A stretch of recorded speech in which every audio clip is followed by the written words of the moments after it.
Hello, and welcome to another video from the Songwriters Workshop. Thank you, sir! May I have another? This is the series where I attempt to write songs based on the process and techniques of famous songwriters. Each video looks at a different songwriter's writing habits, musical inspirations, and creative process, while also including an original song written using those techniques. So let's take a look at our next songwriter. In this video, we will be looking at the songwriting process of Ben Folds.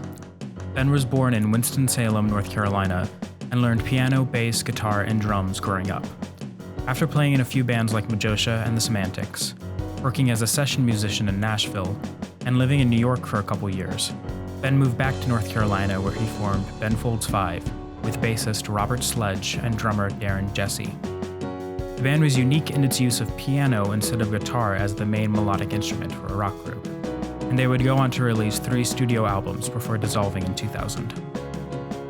Ben would continue as a solo artist, releasing 3 studio albums of his own, as well as producing for artists from Sarah Bareilles to William Shatner.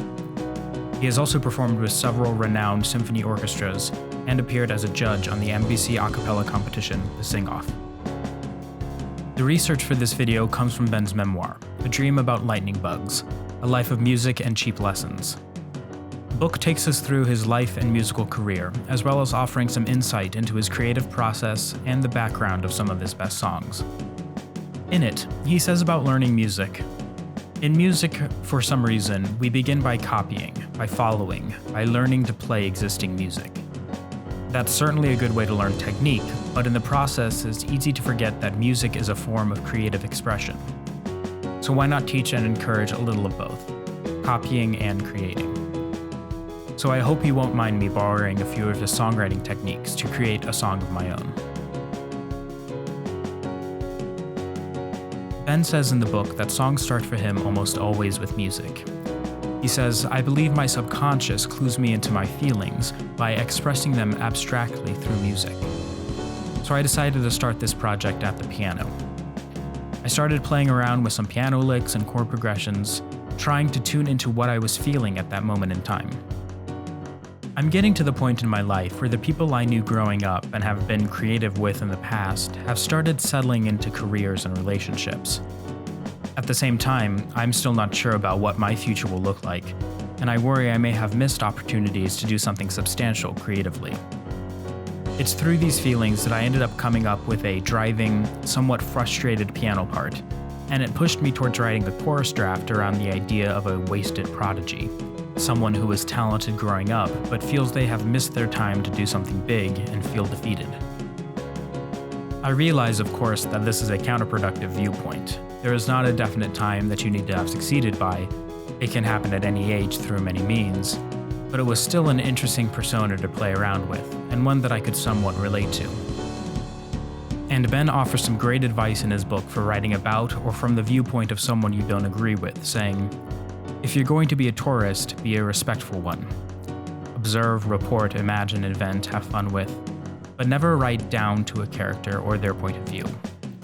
Position yourself upon a bedrock of honesty and self-knowledge so that your writing comes through your own unique perspective. Know where you stand and what your flaws are. Then you can spin all kinds of shit and all the tall tales you like." Going into the next session, I started playing with what I had written previously to see if I could get any more lyrics to come out. I was able to refine my lyrics for my chorus from the previous session, and I had a solid piano part for the verses, but I was having trouble coming up with anything new for the verse lyrics. So I decided to step back and use one of Ben's techniques to get more ideas for my song. He says, "I highly recommend enforced boredom as a way to develop your imagination." He also says, "Here is my suggestion to musicians. When you're about to reach for whatever musical tools you use, virtual or real, guitar or computer, ask yourself if you're doing so to save time or because you don't feel like straining your brain. Or, more important, ask yourself if you have anything to say yet. If not, keep working or playing upstairs in your brain. Sure, it's okay to react to what happens playing with the tools, but don't let your tools make you their bitch." So after banging my head against my keyboard trying to get a new lyric to come out, I followed Ben's advice and stepped away for a couple of days and just spent some time thinking about the song. What I wanted to say with it, what kind of tone and mood I wanted for the song, and how to deal with my conflicting emotions about the subject matter. Ben talks about both starting a song with music, but also stepping away from an instrument to let song ideas form. I think it needs to be a balance. You can't have one aspect of the song be the master of the other. You can't force an idea onto music, the same way you can't force music onto an idea. So after letting my song live in my brain for a while, I was ready to write out and refine my lyrics. During my forced boredom time, whenever an idea or a lyric came to me, I wrote it in my notebook. So I went into this session with some lyric ideas ready. On writing lyrics, Ben has some fun advice. He says, I learned to embrace lyrics that didn't match the music, gravitating, for instance, towards major keys, usually considered happy keys, with sad lyrics. You know, lyrics and music don't have to agree.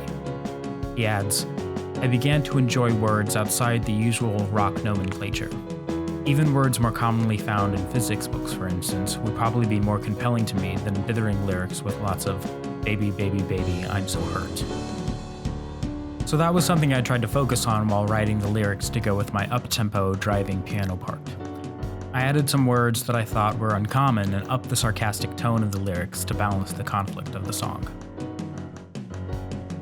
There is one other songwriting technique of Ben's that I wanted to share that I didn't get a chance to utilize myself.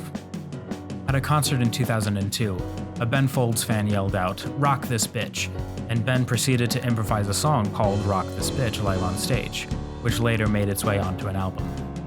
It would go on to become a tradition at his shows to improvise a song based on ideas from the audience or what was happening around him, freestyling the music and lyrics as they came to him. He's even gone so far as to do a Rock This Bitch, or RTB for short, with a full orchestra. Due to the live nature of an RTB, I didn't get to do one myself for this video, but I can see how it would be an effective way to get an idea for a song or break a writer's block. Ben says, something just kicks in. It's intuitive, natural. You just need to be in front of an audience, with no way out, with the intention of saying something, anything. And nobody expects an improvised song to be a masterpiece, so keep that in mind, and maybe you'll relax a little. Maybe give it a try next time you're in a room playing music with some people. You might be surprised at the ideas you can come up with. Back to my song. After fitting the lyrics with my piano part, I started recording and arranging my song in my recording software. Here's the result.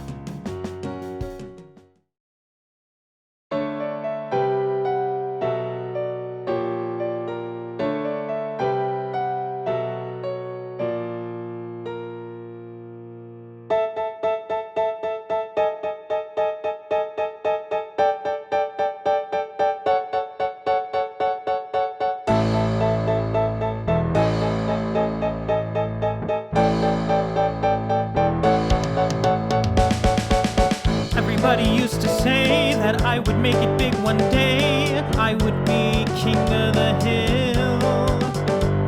Now when they hear my name, they say that it's such a shame to leave potential unfulfilled.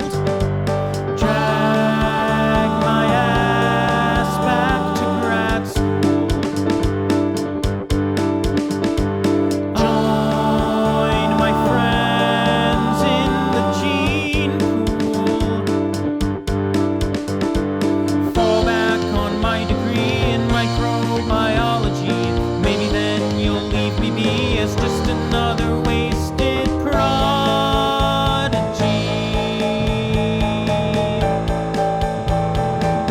Another wasted prodigy.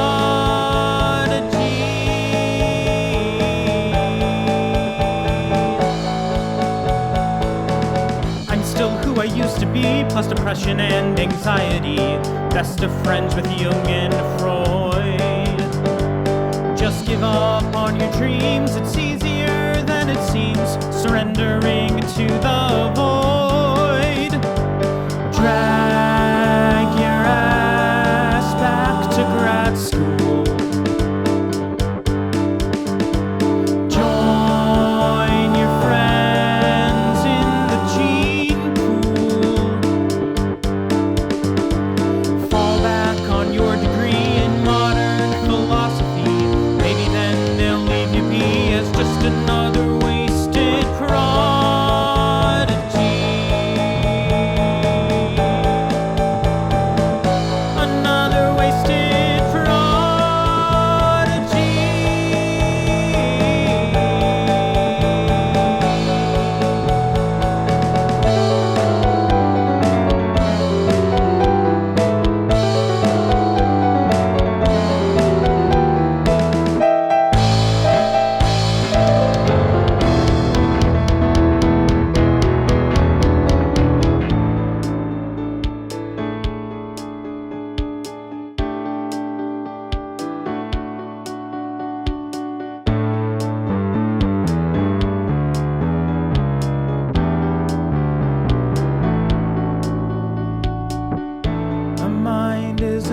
mind is a terribly easy thing to waste. A mind is a terribly easy thing to waste.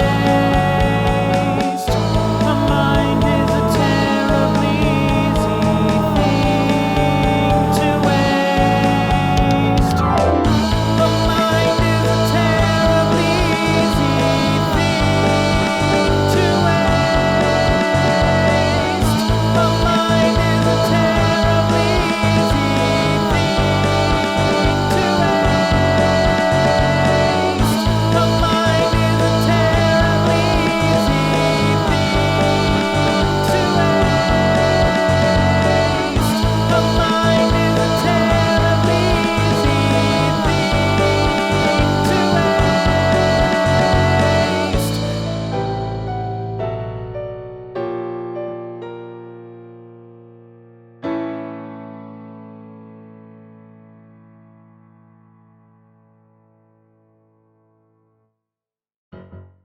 I hope you enjoyed the song. I had a fun time putting it together. Ben's techniques really helped in making me express things through music that might not have happened otherwise.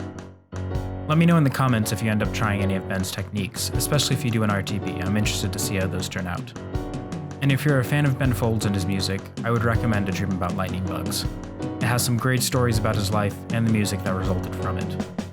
Thanks for watching, please be sure to like and subscribe, and I'll see you at the next video.